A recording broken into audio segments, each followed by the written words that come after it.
Okay guys, so we're going to be running the CRS tool here for the married folks, and we're just pretty much going to be answering the same questions as we did for the single person, but with a little bit of a different dimension, because now there's another person included. That's the spouse, because we are now running this calculator for the married folks, and two of them are coming to Canada, because there can be a situation where somebody wants to come to Canada and the other person is not coming along. But for the purpose of this example, both parties are actually coming to Canada, so both parties are included in the application. So what is your marital status? Of course, married. And for the purpose of this example, we'll say our primary applicant is Damilola. Okay, now the question here says that, is your spouse or common law partner a citizen or permanent resident of Canada? We'll say no.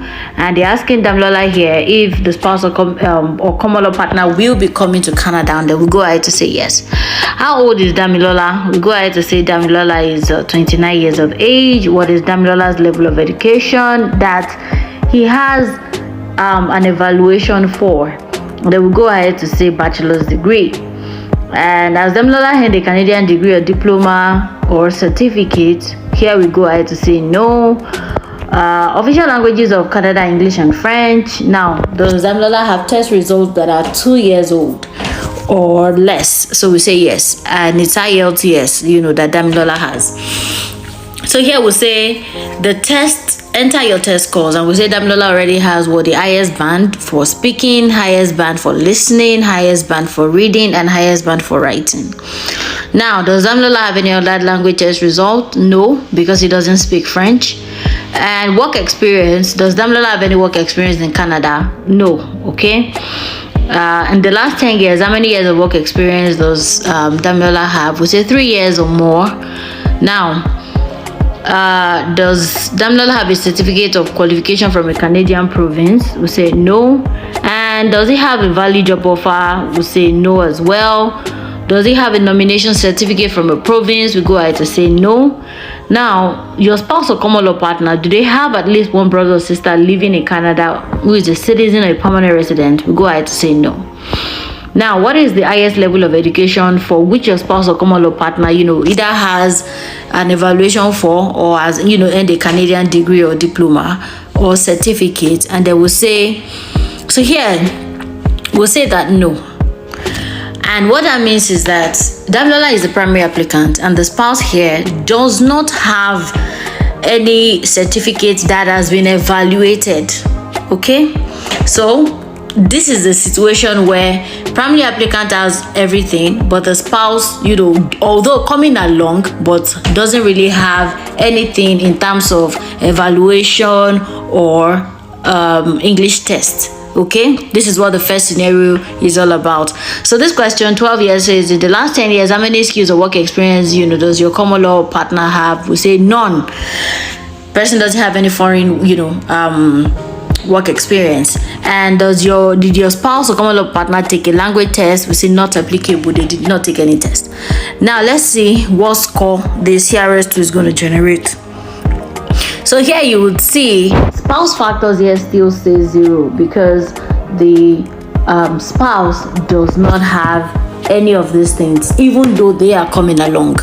Okay, so together Damilola and his spouse has been able to generate 415 points, which of course is low at a time like this when the CRS score is about 542. However, if the cutoff mark drops to as low as 415 or less, then Damilola and his spouse are good to go. The spouse does not need to have anything whatsoever, and that's okay. But let's say here that the cutoff mark, as it stands now, the cutoff mark is still way above that. Let's see how we can go ahead to improve the score. So what we are just going to do here, we'll say that Damilola, instead of having a bachelor's degree, now has a master's degree. Okay, and we'll come down here to say that Damilola's spouse also has a credential evaluation for a bachelor's degree. Now, this is something that is different from what we ran the very first time. Now, let's see the effect of that on the cumulative score that Damilola and his spouse would then generate. Okay, so here you can see from 415 it has increased to 462 just by saying that Damilola has a master's degree and his spouse has a bachelor's degree for which there is an evaluation. 462. Now even if we come back here to say, okay, Damilola's spouse actually doesn't have an evaluation for any certificate, but she took IELTS exam, and in speaking she has 7.0, in listening she was able to get 8.0, in reading she has 7.0, and in writing she got the IS band here. So let's calculate the score. You can see here, this is what IELTS would generate what they would generate as a couple if Damilola's spouse, instead of having an evaluation, decides to go for IELTS. 474. And again, just putting this in context or in perspective, when we did ours, this would have been very sufficient. I, coming in as a spouse, I decided to take the IELTS rather than taking evaluation because of the time frame. Evaluation is longer before the result comes out, but IELTS, your result can come out within a month. All right, and you can easily just put in for the application should in case your CRS score is sufficient based on what the cutoff mark is at the time.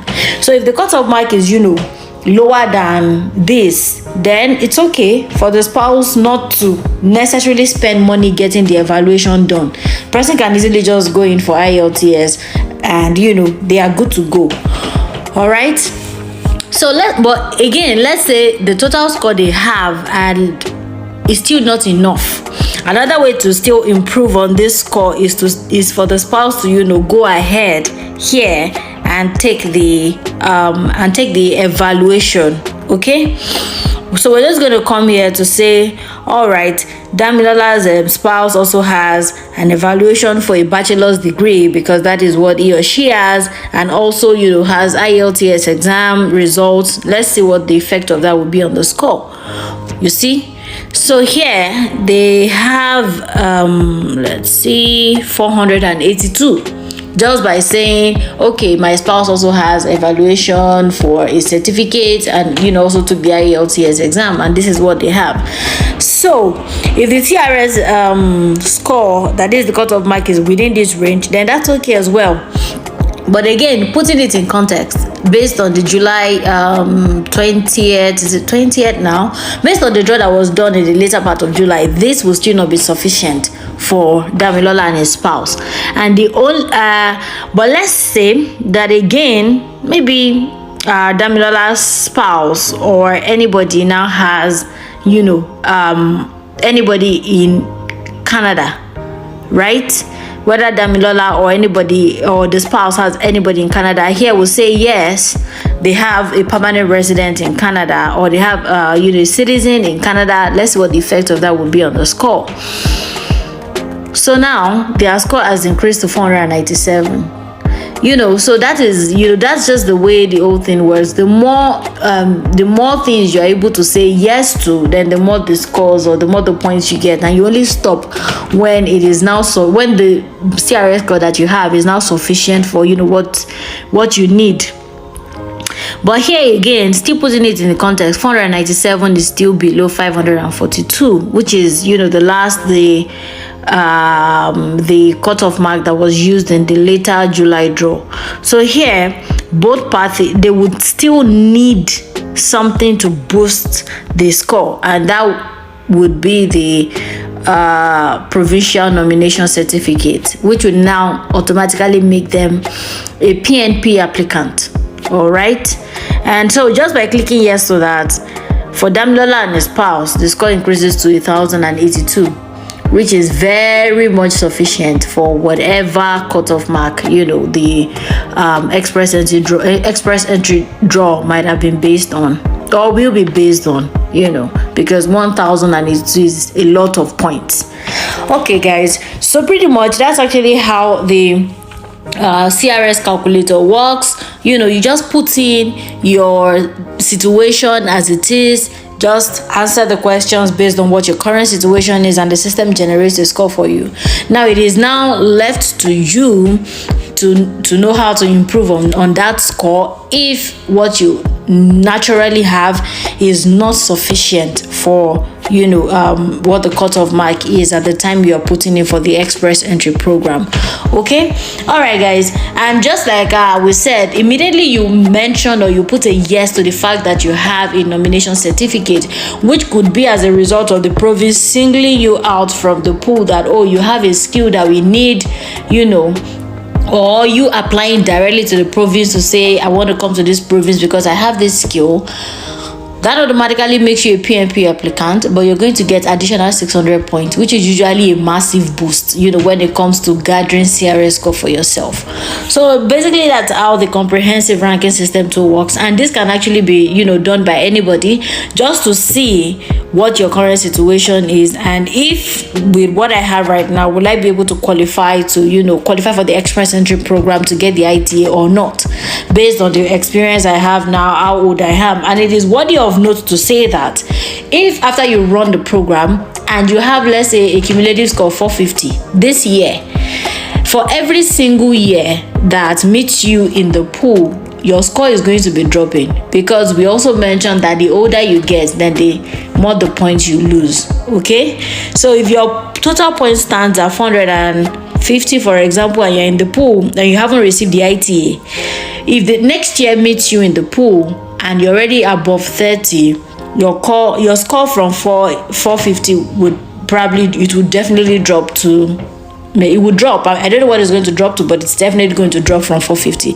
because you're now getting older. Okay, all right guys, so today we have come to the end of this video.